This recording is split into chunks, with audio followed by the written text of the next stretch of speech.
For the delay. We were trying to get everyone back from the coffee break. Apparently, there's lots to discuss between attendees. We will get started now with the Agro and Food panel. Volodymyr Lapa will moderate. So please enjoy, and then afterwards, you could pick off one-on-one meetings with the presenters. Thank you.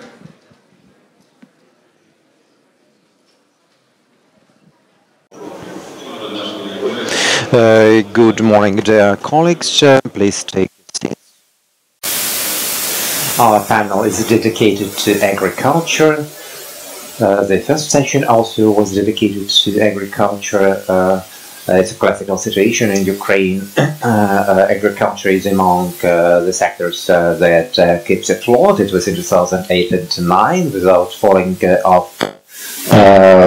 The production, the sector survived, and now we have somewhat diverse results, but the challenges our country is facing are different as well. Introduce our participants. Maybe they do not need to be introduced, but nevertheless, it's Mr. Popo from the Kiev company, Igor Petrashko, Ukrlandfarming.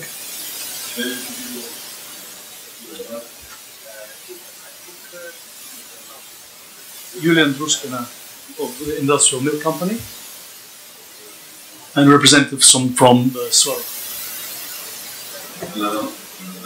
So each name is a brand, at least by Ukrainian standards. My name is Volodymyr Lapa. I have recently taken over the post of Deputy Minister, Ministry of Agriculture. I would like to say a few words just by way of introduction, and then I will be passing the floor to the panelists. It's quite an interesting situation, and in the industry we have a lot to be proud of. Our bumper crop, our record high exports, and our balance of trade, and our success in entering European markets, and diversification in agricultural exports that we also achieved last year, and many other things. At the same time, this is tainted by the fact that the strength and severity of the challenges that we're currently facing will require additional efforts on the part of the government. From our perspective as the Ministry of Agriculture, we have removed all the most salient barriers standing in the way of businesses by abolishing quality certificates and harmonizing phytosanitary legislation. And this year we have passed new legislation to allow us to accept submissions to get land rights registered in this. And also notaries have been empowered to register land rights, and so we think that we're making headway, and in response to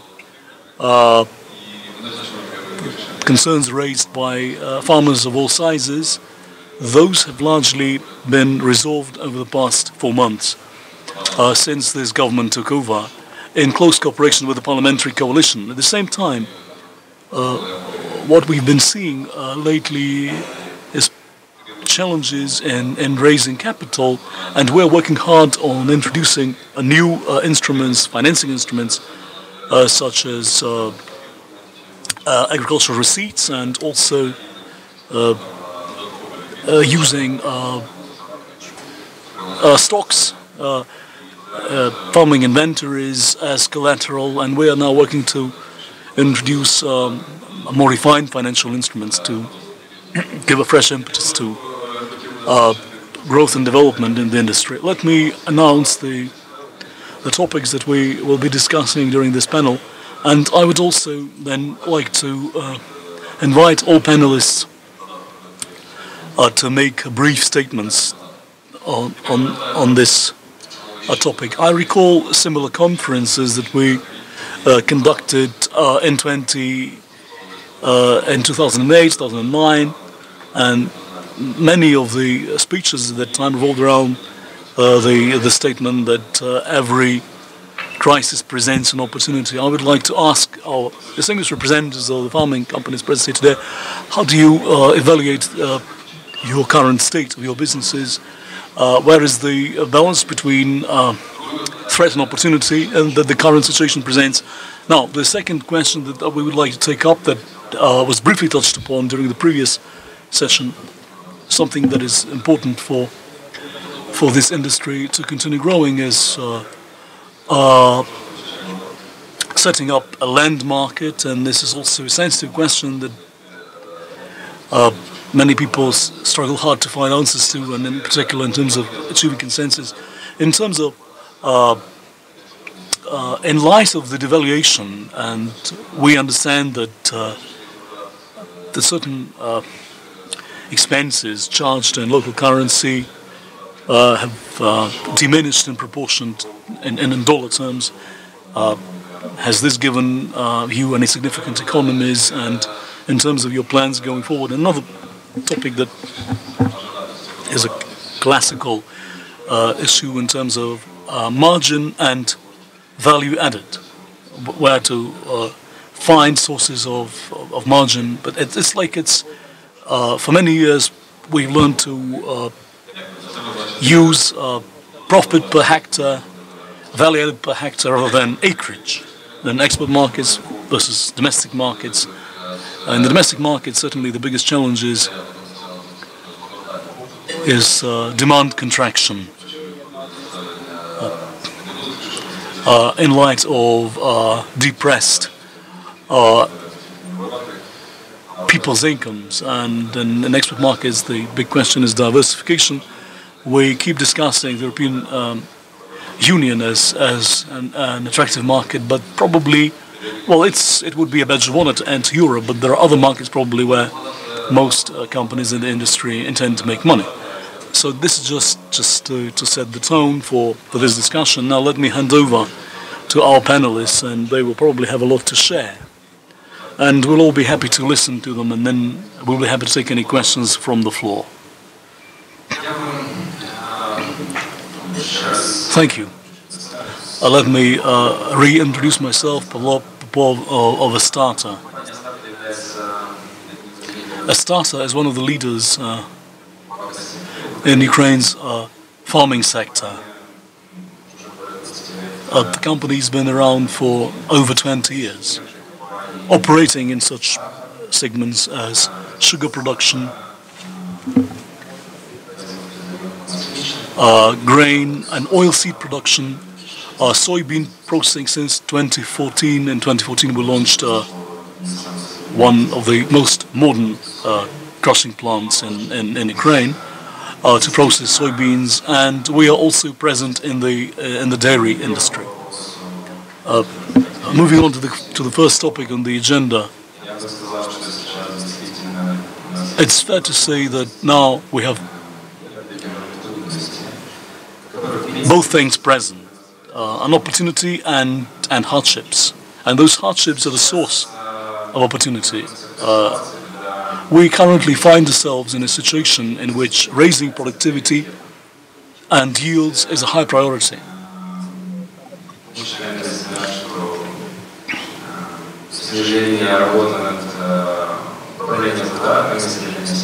So we think that it's now important to focus on cost reduction and other activities to streamline our performance in the near future, amid depressed global markets in terms of price trends that are still under pressure. So the big thing now is to improve performance, efficiency, and reduce our production cost. In terms of external markets, the company is an active exporter.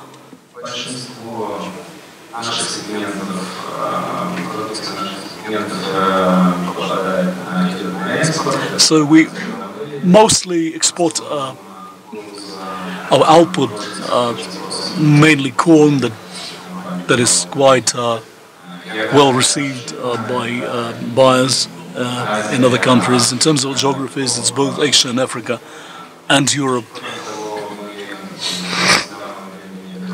And we, since 2014, we have become active in soybean processing, and we are rising as an exporter of soybean products, including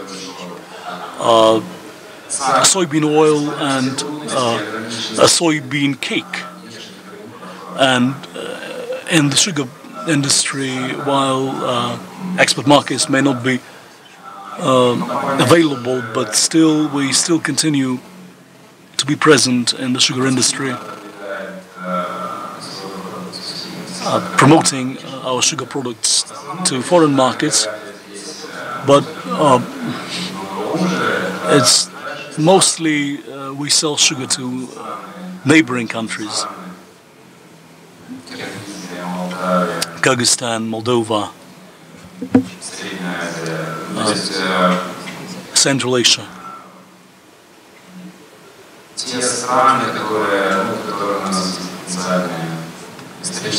Selling to countries to which we have sold for years historically. Going forward, we are ready to explore opportunities of exporting sugar to the European Union. And here we run into all sorts of challenges, not only logistically, but also quality-wise.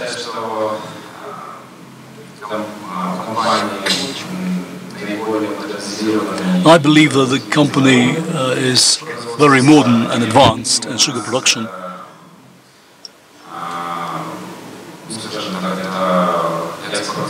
That said, however, exporting sugar to the European Union presents quite a challenge from a logistical standpoint, from a quality standpoint, and then if the European Union proceeds to abolish production quotas within the internal markets of the EU, this could really give a fresh impetus to our plans to export sugar to Europe. Moving on to our other promising business lines, in particular in the dairy industry. Well, Ukraine produces quite a lot of milk.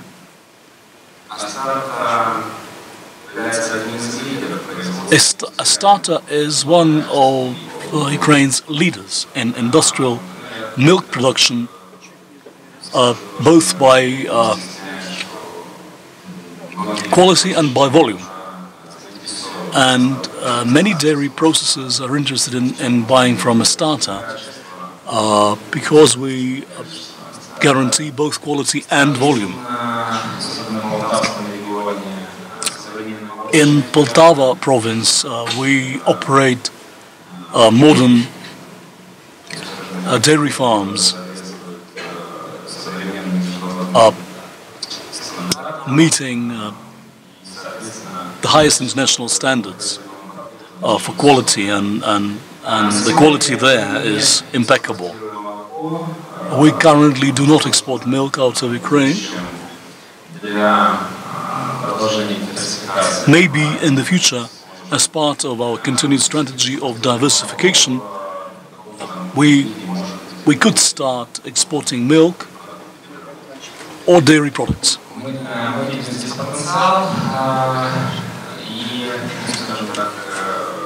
So this holds quite a strong potential for us, and because we can supply our dairy processing facilities with our own milk, so we basically operate an entire value chain. So in terms of exporting opportunities, they're quite impressive. Thank you very much. This brings my talk to close. Let me now hand over to my colleagues. There will be another mic. Okay, let me. I'll also need a mic to moderate the session. Over to Mr. Petrashko. One statement. made here was about Ukrlandfarming as a global upstream company in the agricultural industry. Now let me try and address some of the issues you named when announcing your agenda. I understand that most of those present in this audience are familiar with the Ukrlandfarming Group. So just to save time, just to give a couple of highlights, that Ukrlandfarming is Ukraine's largest and strongly integrated farming company, which includes Avantgarde as our egg farming subsidiary. Last year, amid all the hardships and difficulties that we were facing, we pushed on with our strategy to build an agri-hub, an integrated supply chain to serve as a model for Ukraine's farming sector and a demonstration to be presented to international audiences. It was quite a difficult challenge amid those losses of territory in the provinces of Lugansk and Donetsk, and our loss of assets, and many assets that still exist, but the ones that we can no longer operate, and the losses sustained by Avantgarde, our egg business, due to demand contraction and the challenges presented by basically those breakaway parts of Ukraine have traditionally been the industrial heartland of Ukraine, with high levels of egg consumption, and so pretty much of this is the result of demand contraction, and this is what we saw in the first quarter, and this is expected to continue into at least the next couple of quarters, with people's incomes depressed and amid this heavy devaluation. And then again, what we've seen in the past is that anytime a crisis befalls us, people switch back to farming their own chickens, to growing their own food, detracting from industrial food production. And in terms of just giving you a big picture of the difficulties that not only our company but other companies in this sector are experiencing, one is the severe liquidity squeeze that we are all facing, and prohibitive interest rates. This would come as no surprise to anyone if I say that Ukrainian companies, in particular those in the farming sector, are teetering on the verge of defaulting on their loans, with being unable to service loans, costing them 20% PA, and this is a very heavy load financially, but something needs to be done about this. And just speaking from the perspective of what needs to be taken into account, as was said here by representatives of the Ministry and Parliament of Ukraine during the first panel, that something needs to be done about the financial market, simply because businesses cannot struggle on their own amid these prohibitive interest rates. Businesses are not capable of planning their cash flows or planning their business, having to repay short-term loan facilities at prohibitive costs. Something needs to be done about this. Programs need to be initiated targeting solutions to lower interest rates, which will benefit the entire economy.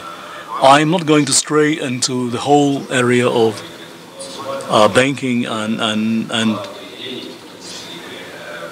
banks need a way of keeping their books in balance, but as we have discussed so many times with business associations of the National Bank of Ukraine, something needs to be done about this, and we'd better admit earlier than later that businesses can no longer survive under these tough conditions.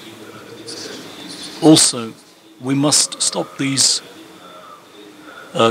continuous discussions that farming companies would eventually have to be put under regular taxation. Then again, in this volatile environment, piling on the agony basically is not something that helps the industry. Well, so in terms of the consequences of this, if those tax concessions are retracted, even in the area of VAT, but automated VAT refunds have yet to start working properly. Admittedly, some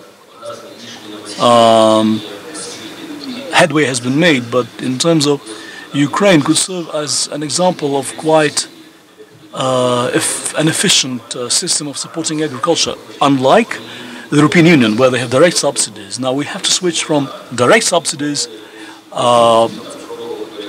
provided per hectare or per head of cattle, using indirect methods is the better option. But then again, even if we assume for a moment that the government is going to proceed to abolishing these preferences, the government will have to extend other preferences and privileges to keep agriculture and the rural population afloat. And it's then again, from our perspective of being a production company, it's only farming agricultural producers that should continue to benefit from these tax concessions, unlike traders, maybe trading companies. And in particular, this is relevant for the small-sized farmer.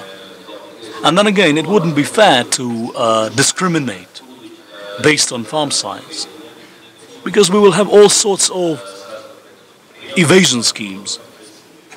If we set up a threshold of 30 million hryvnias per year, then a large company will set up a dozen, each under 30 million. So we need to tackle this comprehensively. We often use the US as an example. Following the great recession of the 1930s,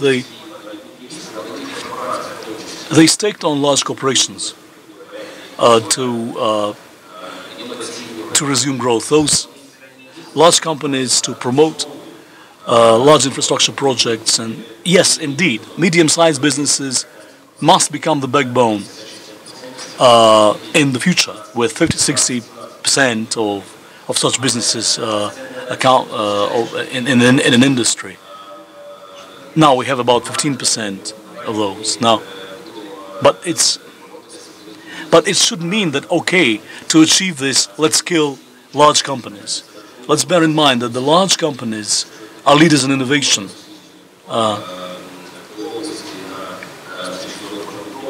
And in terms of food security and contribution to food security by large companies, globally it's large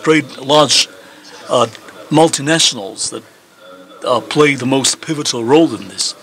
And Ukraine will one day also see its own multinationals emerge on a global scale, with some connection to the farming sector. So this is something that an area in which we possess advantages. We have yet to grow to get more mature to claim this role, but Ukraine must seek to set up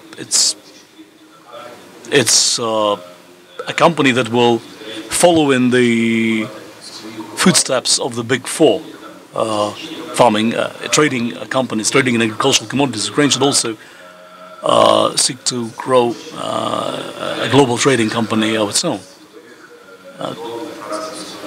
firmly based on production in Ukraine, so to be on a par with those top three companies known as ABC, wherever they're domiciled in the US or elsewhere. Nobody really cares. Ukraine has the potential to set up such global organizations. And so for Ukraine to assume a brand new role among those other competitors and partners, and so often Now, we are now getting a little sidetracked into a more global discussion. Let me hand over to the next speaker. I understand that the idea to build a global upstream company is still there. It is a difficult period, and with this decline in Ukraine's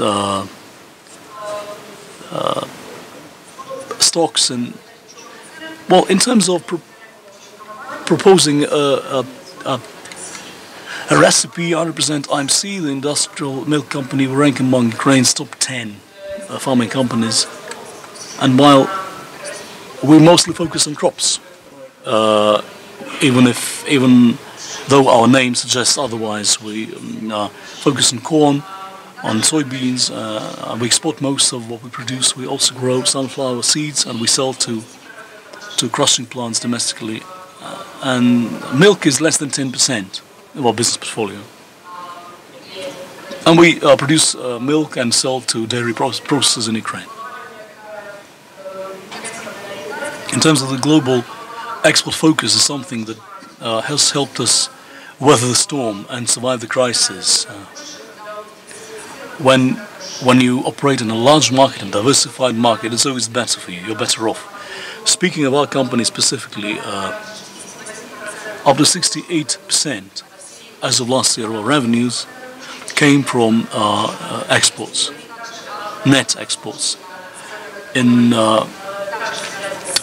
trading in sunflower seeds with prices pegged to the dollar, to the global prices, also a large chunk, 50-60% of our costs also vary with the rate of exchange.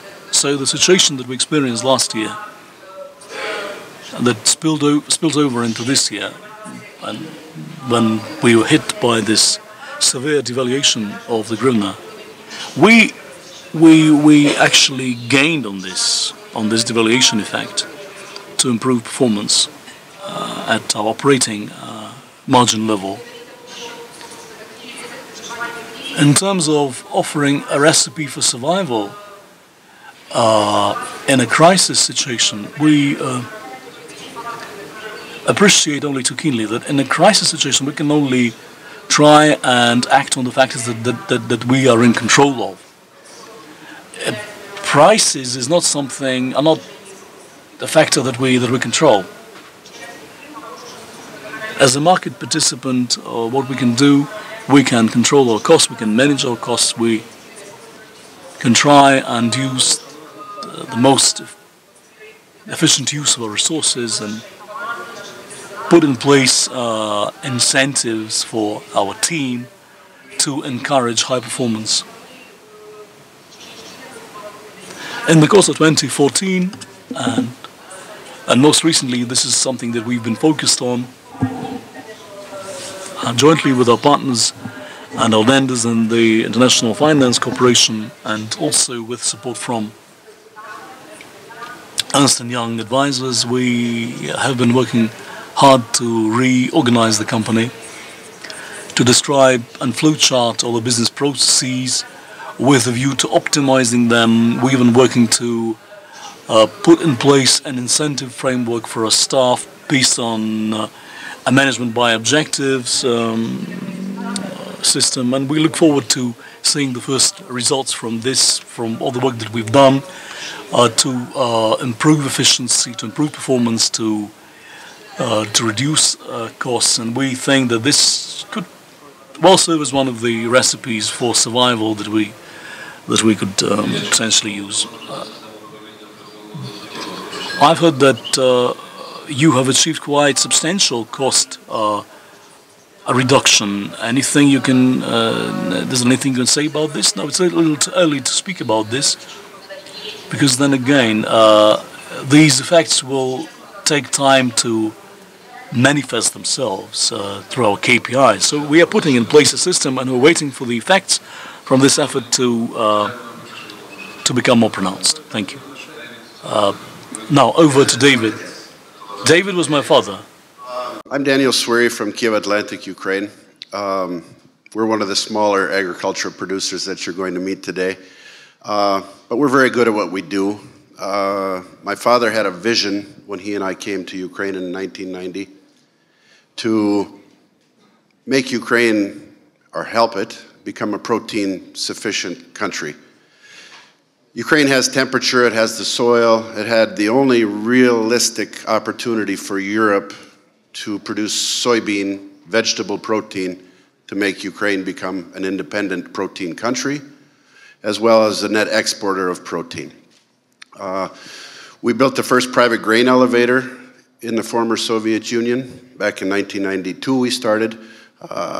We have a very modern feed mill, and we also have a soybean oil processing plant. We farm about 10,000 hectares. That's my love. My father taught me to drive tractor when I was 12 years old on an irrigation farm in Minnesota. I come from 400 years of Dutch farmers and 100 years of farmers in America. So it's in my blood. But people ask, why did you come to Ukraine? And it was really for the protein. It was really for the opportunity to see Ukraine, a country that was raising 23 million pigs back in 1990. Now it's less than 7 or 8. A country where almost every kolkhoz was producing a lot of milk. A lot of that milk was going to Russia and to other parts of the former Soviet Union. And we really saw the opportunity to be players in, let's say, or to be part of the process of Ukraine becoming a net exporter of protein, which, by the way, there are only 7 countries in the whole world that export protein. Tremendous opportunity here. You're always going to hear the same stories. 30% of the world's black soil, you're going to hear. And then on the other side of the coin, you always hear about the corruption. And it exists. I don't want to go into that. I wish I had been part of the first panel because I have a lot of I have a lot of opinions about the situation. But you can't compare Ukraine to Europe or to America. I know hundreds of farmers in America that I grew up with. It's the most heavily subsidized country in the world. Sorry to my American friends here, but that's the truth. Ukraine basically has no subsidy whatsoever. France, I'm sorry, heavily subsidized. To have inefficient dairy farmers trying to compete with other countries of the world makes sense, but that's the government policy. The companies that you're going to be meeting today are companies that have basically done it on their own horsepower. Whether it was through relationships with government officials, whether it was through their own investment, whether it was the companies that were fortunate enough to raise Eurobond offerings pre-2008, before the crash happened, those companies have continued to grow and grow. There are a lot of small, when I say small, private farmers farming 300, 500, 1,000 hectares that are really having a difficult time. There's no credit facility for them.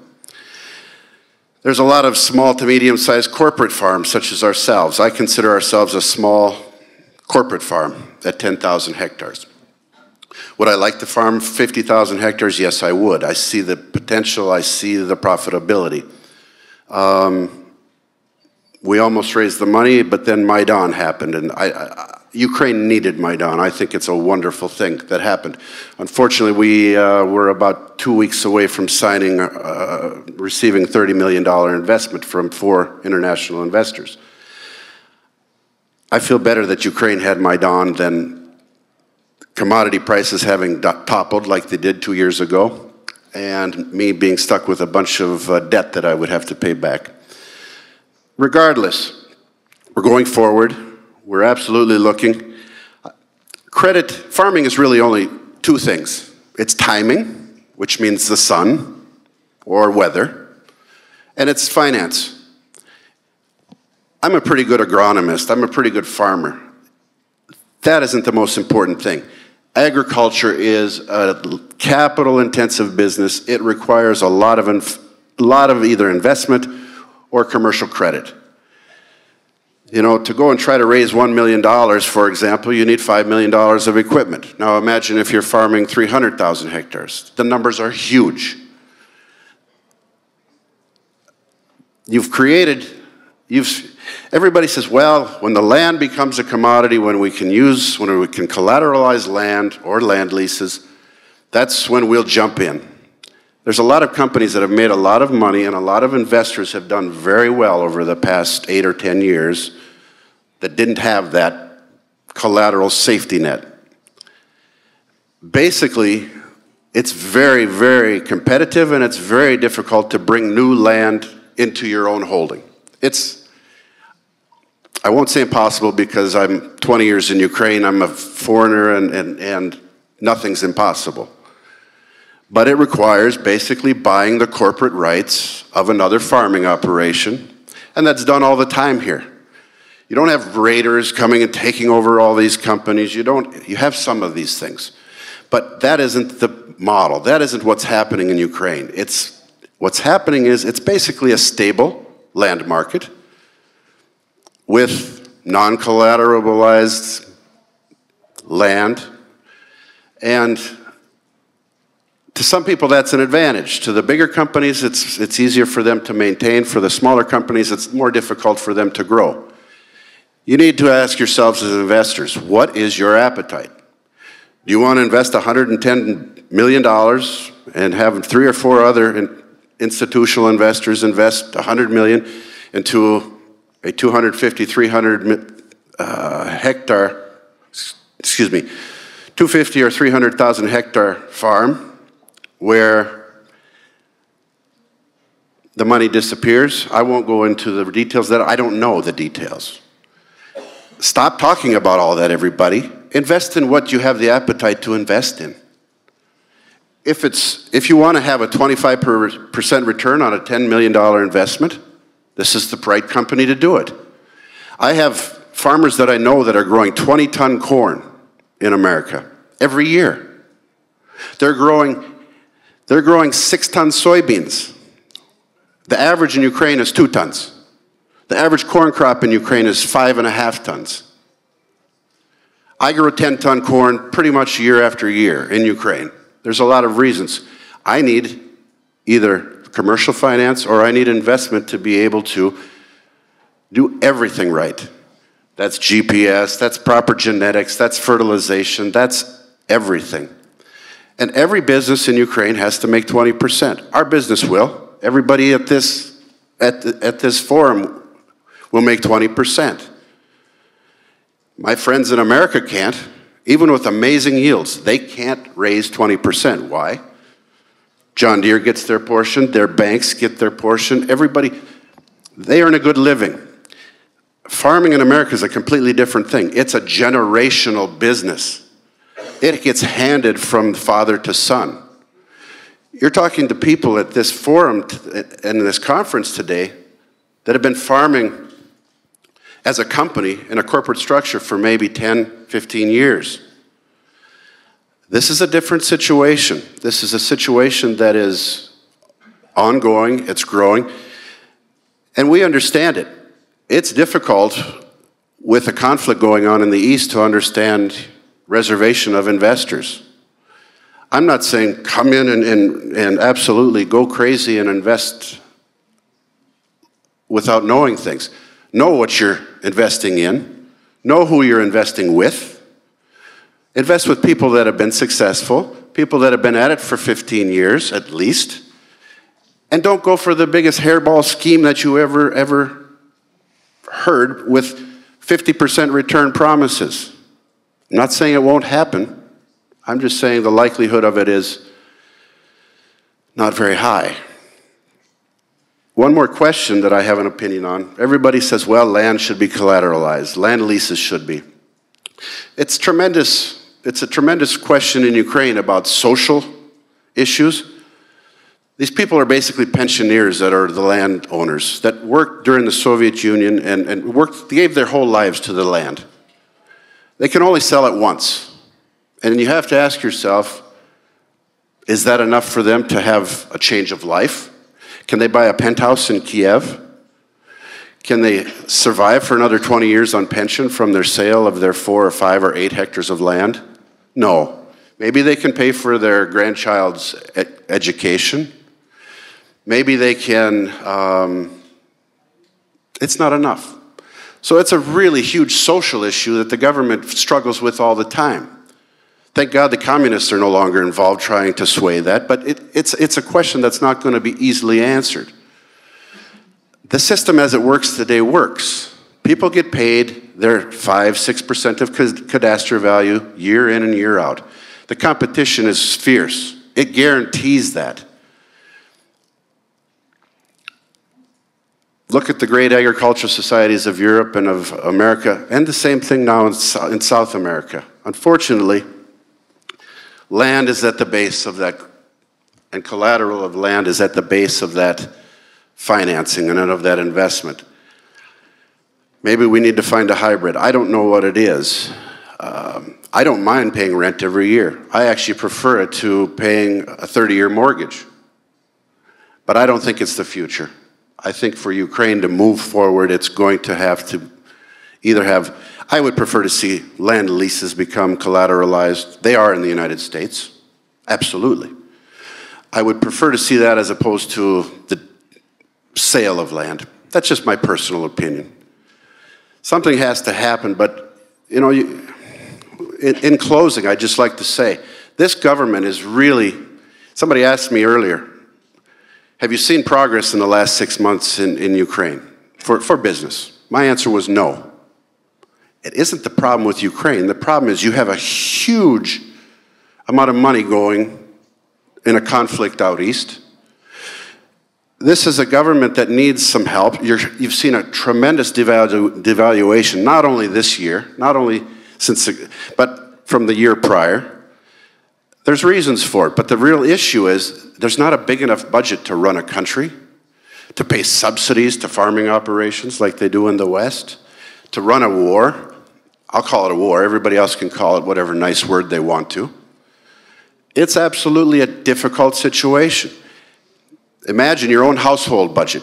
You, your wife, or your husband, and your child. Well, if you have 1,000 hryvnia or $1,000, you have to pay this much for this, this, and this. If you earn 1,000 units and it takes 1,500 to live, you're going to eat macaroni. You're not going to have steak every night. It's simple. That's the situation that Ukraine is faced with today. This is a wonderful nation. This is a proud and strong nation. It's a wonderful place to invest. Why? Yes, there's issues. But the companies that are left standing, the people that are here working, they're going to continue to stay. They're going to continue to grow. There's going to be potential. You know, 2007, Ukraine was the hottest investment country in all of Europe. It's coming again. Mark my words. So, I hate to talk like I'm so smart and I know everything. If I were, I'd be farming 300,000 hectares instead of 10. But the issue is this. There's opportunity, and if you want to invest in smaller operations, if you want to invest in food processing, that's really the future. Milk is the future in Ukraine. I guarantee it in the next 10 years. Milk is the future in Ukraine. It has to be. That means growing alfalfa. Well, the exporters or the trading companies, they don't export alfalfa. They export corn. You know how frustrating it is for me to have to sell corn at a cheap price in the fall? Ukraine is the best market. I'd rather sell it in the spring at about a 30% premium than I can in October or November. Sorry if I'm hurting anybody's feelings here, but that's the fact. And it's the only way that I can get commercial financing, is prepayment for my future crop. And most companies can't get that. Why does our company? Because we have a reputation. We've built a trust fund or a trust within the marketplace, and we're able to get that. It's a difficult thing. Farming is about finance, everyone. So come on in. The water's fine. And we'd be happy to see you in the future. And I can only tell you that whatever happens, this land in Ukraine is going to stay here forever. There's some conflicts going on right now. Ukraine is not truly only a 24-year-old country. This country is thousands of years old. It is really the cradle of the Slavic family. It's not going anywhere. This country is a nation. It needs investment, and whatever your appetite is, there are people here that will work correctly with you. So thank you. Thank you. It looks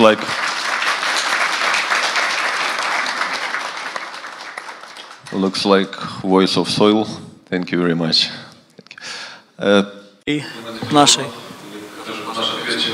Now, as we said, we are answer to Chamberlain from Sweere, from my perspective, after this highly emotional talk from the previous speaker. It's difficult for me to say anything, but just to give you a couple of highlights about the Sweere group. We are quite large. We operate 80,000 hectares of land in western Ukraine, and we are present in most sub-industries of the farming sector, and our crop farming portfolio is unique in that we grow both exchange-traded commodities, being wheat and soybeans, and non-exchange traded commodities. I'm Ukraine's largest producer of non-exchange traded commodities, including flax, including pumpkin seeds, and last year we also produced 50% of Ukraine's output of French beans. Also, we operate in the cattle farming industry and horticulture, and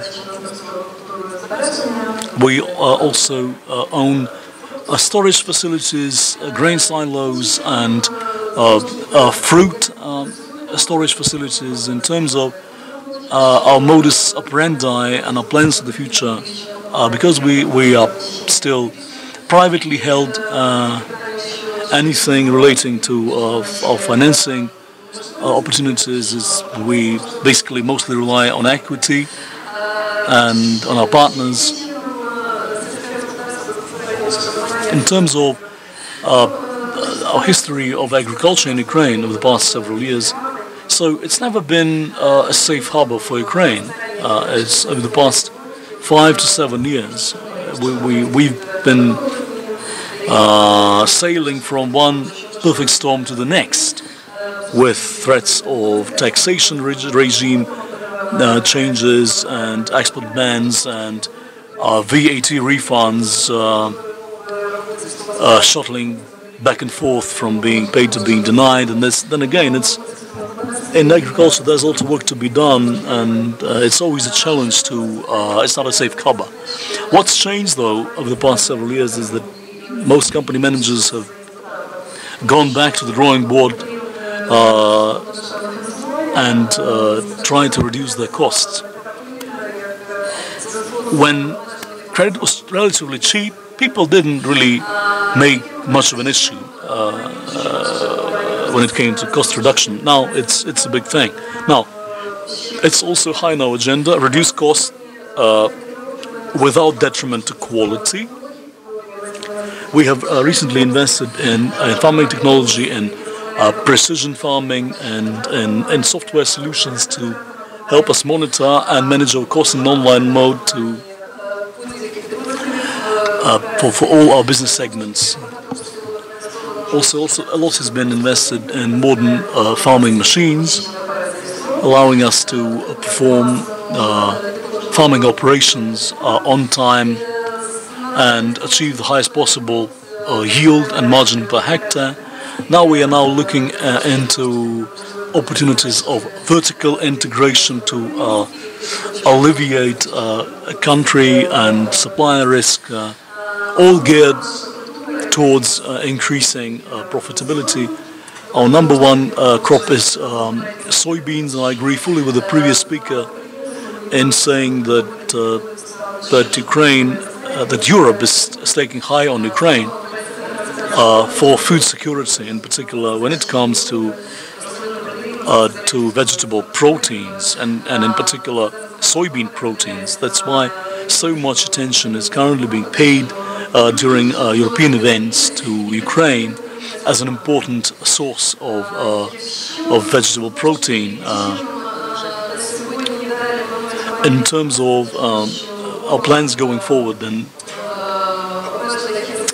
and this investment squeeze environment, but we've seen these reservations and concerns voiced by partners from outside Ukraine. But then again, still we keep surviving, and now vendors have come up with interesting quasi-financial instruments to help companies get by and meet their financial obligations. And now what is in vogue now is when companies pool their resources and cooperate to raise finance. And so then again, we do not sit on our laurels awaiting a good and kind investor with a bag of cash. So we have to survive every day, and then again, what is really important is strong reliance on exports, and we export up to 90% of our output. In terms of what's coming next, what we would like to see happen is consistent rules of the game, which is not something that we are seeing now with all these threats of changes in the taxation regime and retracting those meager subsidies to agriculture. We all know is that you shall reap what you have sown. It all starts with high quality seeds, and now as it's important to source high quality, highly productive seeds, and to be able to use those seeds in Ukraine, we need to put new seeds to the test. Those seeds may come with quite exhaustive testing results, but some local testing will also need to be done. And I would like to call on the government and parliament to step up support, even though, well, those legislative instruments may be there, but we are certainly lagging behind when it comes to implementation. And in closing, I would like to say that the topic of this conference, the title of this conference, is A New Ukraine, and this presents a challenge to Ukraine's agriculture, because it must change too. A brand new farming sector, more advanced technologically, more transparent, because this farming potential is not in increasing acreage, but in increasing efficiency in the use of available resources that we can achieve by cooperating with one another, by building integrated supply chains, by increasing the value-adding potential. This is the potential that we must harness. We will never going to see quick results, but it's important to chart the way forward for those already present and operating in the farming industry, and those who will join us in the future. Any questions from the floor? Any questions to any one of our panelists? I understand that the panelists have told a lot of interesting things.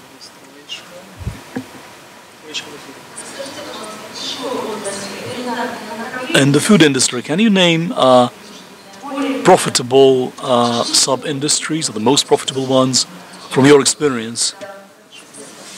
It's a question to all. So, out with your margin numbers. How much are you making?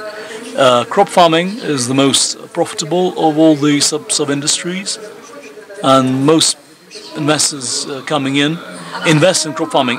Crop farming is a rather broad heading.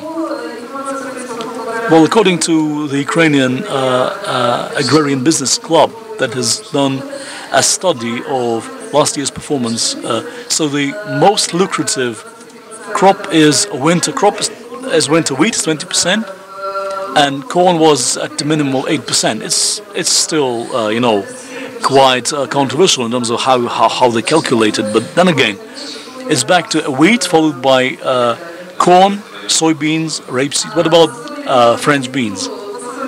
But it's not something, it's a niche market, but it's about double, twice that. It's just not to reveal sectors. But then again, non-exchange traded commodities are quite lucrative crops, in particular those present here from the processing industry. This is a worthwhile investment area.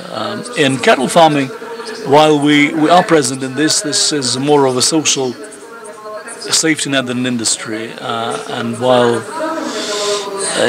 milk takes time to catch up on cost inflation, but we hope that we will have, within the next 10 years, grown this sub-industry. We can't afford to kill it, and we very much look forward to this rising back to prominence. This is a backbone for Ukraine. Horticulture too. This year. We've seen good results, but then again, what was much of this was due to the annexation of Crimea, which had in the past been the main source of fruit for mainland Ukraine. This gave an impetus to horticulture development in mainland Ukraine. So it looks like all crops are profitable. Okay, if you invest in soybean production, you'll start getting profits in a year's time. If you invest in cattle, in 10 years' time. If you build a grain silo, it will pay back within at least 5 to 6 years. So we're inviting investors, and please come in. We will find you good investment opportunities based on your appetite and payback expectations for you to be able to combine business with pleasure. Soybeans is, as it was our vision and our reason for coming to Ukraine, I wish it were our most profitable crop, and it's not. Corn is our most profitable crop. Unfortunately, it's the most capital-intensive crop. It costs a lot of money to grow a hectare of corn if you want good results. But soybeans for us, what's important, we have a soybean oil processing plant. We make soybean cake, we make soybean oil. That's where the profitability comes in soybeans. Everybody that's at this panel right here is in some sort of value adding, food processing, whether it's milk, whether it's soybean or sunflower processing. Corn, unfortunately, is what I have to do in order to get commercial financing for my future crop. The exporters all want corn. Sunflowers, we make more money than we do on soybeans. But it's through that value adding, it's through putting our soybean cake into kombikorm or into animal feed that allows us to make soybeans a crop that we can't get away from. I hate growing wheat. I'm pretty good at it. I just can't seem to make any money at it. But basically it's for social reasons. We need it to feed our livestock, or for bedding for our livestock. Secondly, the people that we pay for their land rent, about 80% of them prefer to be paid with grain instead of money. So it's kind of a necessity, but we're in the wrong zone in Cherkasy Oblast to be growing the type of wheat that they can grow in Western Ukraine. So soybean is a profitable crop because we have the processing plant. I think it's going to be the greatest limitation to why soybeans doesn't grow on more hectares in Ukraine. It's just for the grain producer and the farmer, year in and year out, it's very difficult to get 3-ton average yields every single year. Thank you. Юлия, ви нам розкажете про кукурудзу?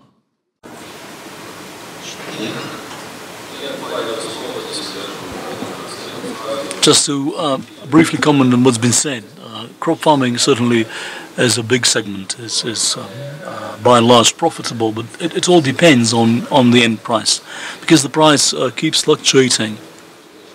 These past couple of years have not been particularly positive. If the price goes back up, then all crops will become so much more profitable. And then again, it's not good to say, okay, this crop is good and that one isn't, because you have to do crop rotation. So you have to find trade-offs and as you form your crop mix. What we believe in is that as investors, you're not looking at, okay, let's invest in a field, and so it was with corn. You invest in a business company. A business company is better off if it is integrated, and the stronger its integration, the more margin you make on each value-adding activity. You make money on seeds, okay, then this production, storage, adds its own margin rate. We are also now developing our feed milling, and then we keep enhancing our integration, because our intention is to sell value-added products rather than just corn, and also sell the same in the domestic market. But it's important to pay attention to this concept, to business strategy. So if you look at an investment opportunity, look at the business, at the company, how it is set up, how well integrated it is, rather than just what crops it farms, and then including its processing capacity and or potential. There are many things that you can't just chuck out. You can't just focus on what's really profitable. But if you, in agriculture, have to maintain a comprehensive portfolio, because many things have social linkages and social implications. Just to weigh in with a couple of comments, just to correct my colleague on the subject that it's not corn which is the number one crop in cost of operation. It's sugar beets.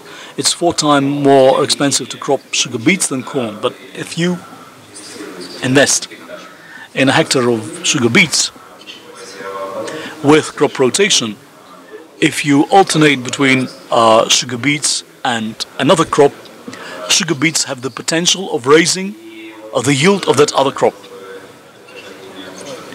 in the following year. And it all depends so much on the market. If prices keep low, maybe it's okay today. Corn is more profitable tomorrow. Sugar beets, if sugar prices have soared, then sugar becomes more profitable. From our perspective, we settle to store now by with the most promising value-adding activity is soybean processing.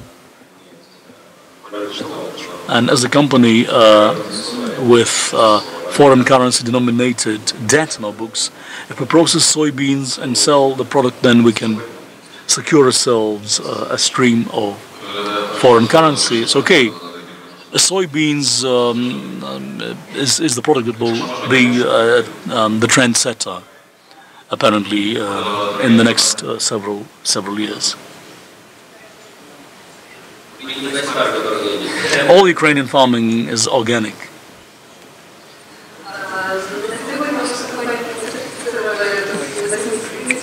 We've got 1,000 hectares out of about 80,000.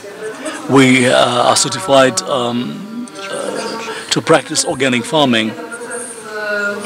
The process in Ukraine, just as in Europe, this is a lengthy process to get your production certified. We have started growing the spelta. This is sort of indigenous wheat. And why we